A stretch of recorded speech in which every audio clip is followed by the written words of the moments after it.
Hello again, everyone, and welcome to the OSU Roundup. I'm Casey Kendrick. Coming up, we're going to talk about baseball, softball, but we start with the Big 12 champs and the birthday guy himself. Greg Robertson joins us now. Coach, a pleasure to have you with us on the show. Thanks for having me. I appreciate it. Obviously, it is your birthday. Congratulations there, but I know more so right now you're just excited to be able to have this team hoist the Big 12 championship trophy, and well, what a run it's been so far this year. Yeah, it was a good week last week, and to see the team play as well as they did, I mean, from top to bottom in the lineup, had everybody shoot under par at least one round, had fours in the all-tournament team in the top 10, and really everything leading up to that tournament's been a lot of fun to watch. They've been competitive.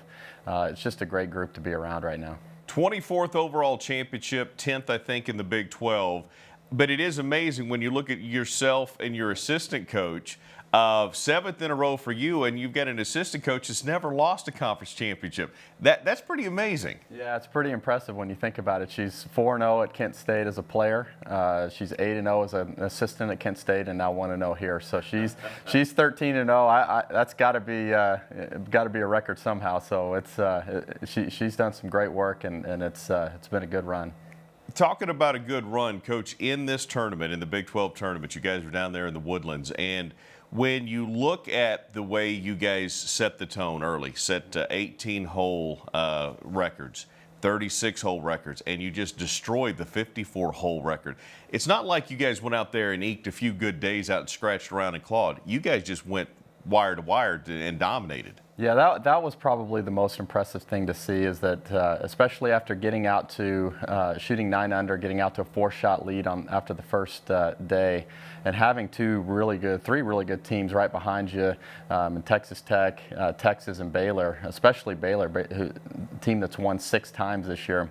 Maddie and I were interested in seeing what they were going to do the next day, and when they came out and played the way they did and separated themselves to a 16-shot lead, I mean, that was we were looking at each other thinking this is a pretty special group right here. Well, and you ended up with 4 of the top 9 scores. Your 5th still was in the top half. It's not like it wasn't there. And obviously, when you start talking about Maya Stark, you talk about Isabella Fierro, I mean, you start looking at these young ladies, and but it's not just them. I mean, as you've talked about, it's different kids every day stepping up. So it truly has been a team effort. Well, you know, when you look at the lineup from top to bottom, we've got 4 players that have all won college tournaments, and 3 of them this year. Maya Stark's won twice, Leanna Bailey's won twice, and then Rena Tadamatsu's won. And then Isabella Fierro won last year at Texas and set the school record for low 54 holes. And not just winning the tournaments, but how they're winning the tournaments and shooting 13, 14, 15 under. You know, it's just that's what you need to be an elite team. I've always said it, that if you have if your number 5 player is capable of winning a college golf tournament, then that separates you from a lot of other teams. Well, and you ended up winning it by 26 strokes. Fierro had the record of 7 under. She blistered the back 9 on the last round. I mean, Maya Stark blistered the back 9 on the last round. I mean, there's just so many good things. So to help us out now, we don't know yet. We know you're headed to regionals, obviously. We don't know exactly the site. But what does this Big 12 championship, how does it translate moving forward for the rest of the season? Well, I think it gives the team some confidence. But we did have a talk right afterwards. I want them to enjoy it. And cherish that moment, but also realize that we still have some tournaments left in the season, and so you can't get complacent. You got to continue to do the things that you've done all year to get you to that point.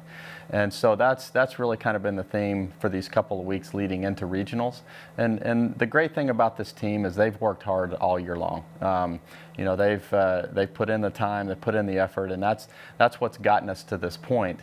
And we just need to continue to do those things as we keep moving forward. Well, and you've talked about it. I mean, the cupboard wasn't bare when you got here, and you got some kids that were really willing to work. You had a few pieces to it, and all of a sudden this team come together. I asked you this the other day, but it almost seems like it's come together a little quicker than maybe anybody could have anticipated.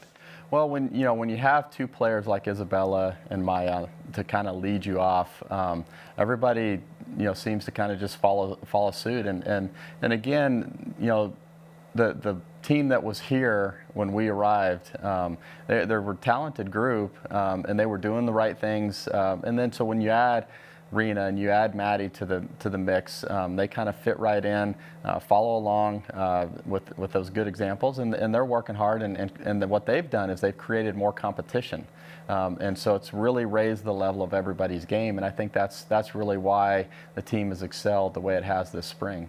Big 12 champs are the Oklahoma State Cowgirls. Coach, congratulations on that. Again, happy birthday. Best of luck in the regionals. Thank you. Appreciate it. Hey, with that, let's take a break. When we come back, it's Bedlam at O'Brates and down in Norman. We'll talk to Josh Holliday on the other side of the timeout. We're back with the OSU Roundup right after this.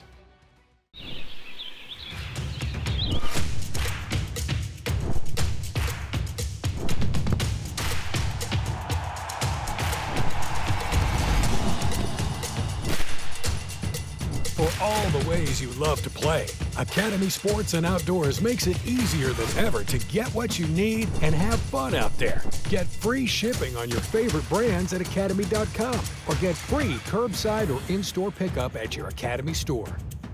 This one is intercepted.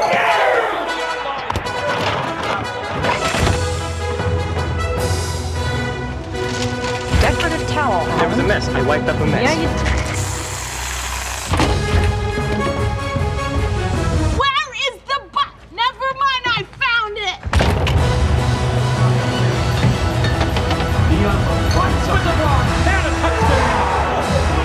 When game day is a go, there's a Bud Light there.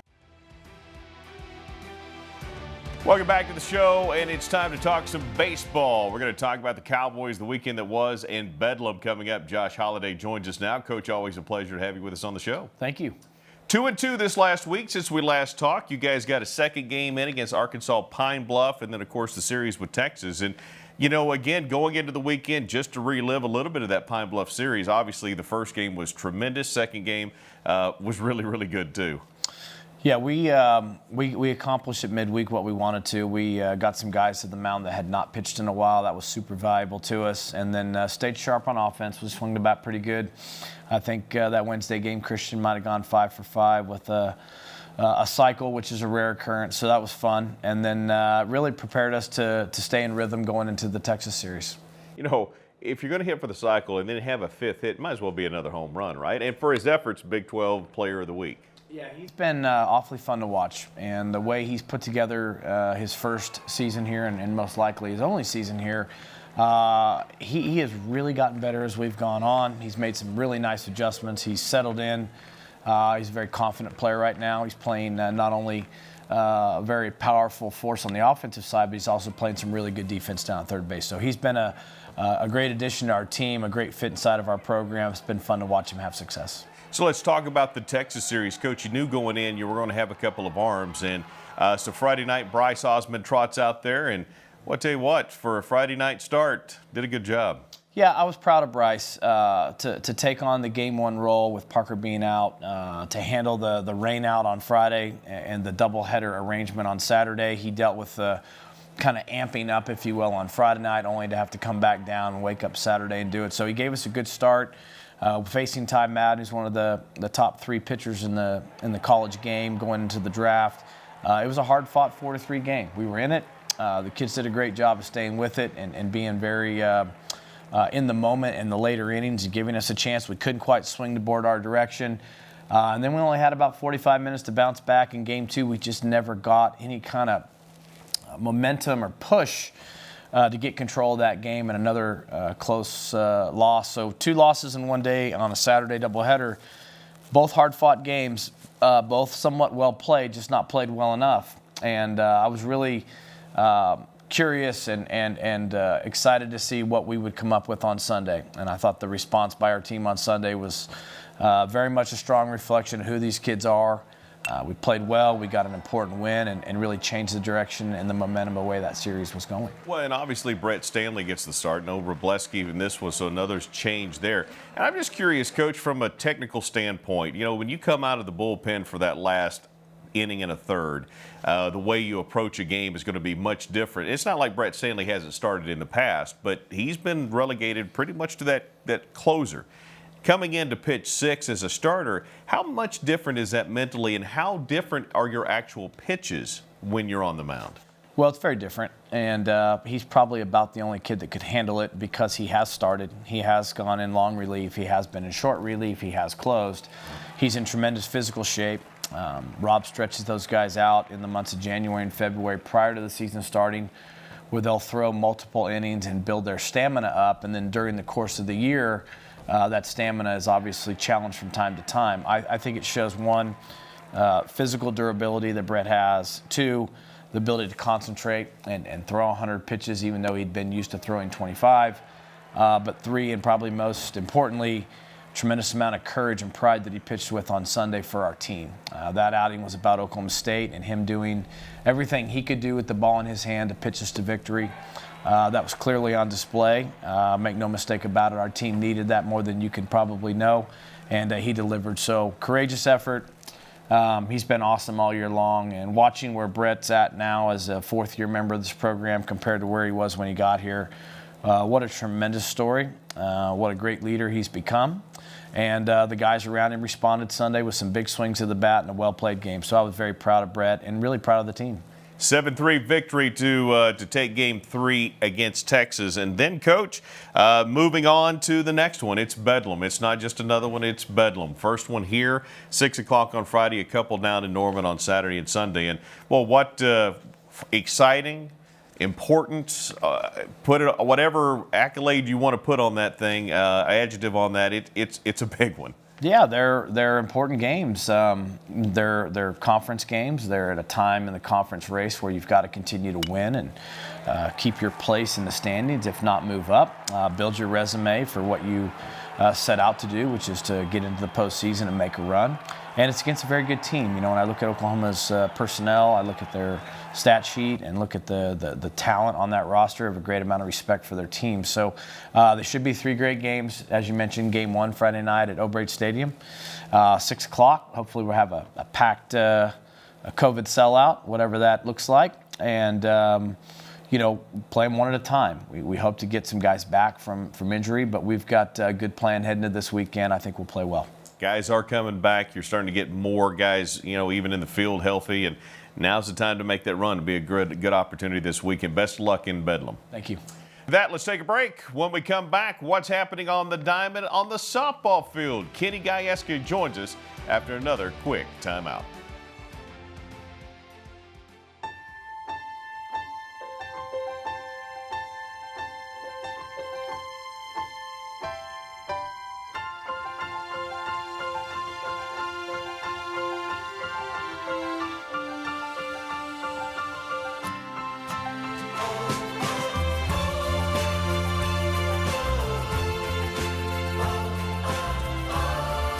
Living with joint pain. Take the first step at mercy.net/cowboysortho. There are a great many things that can be found on the road.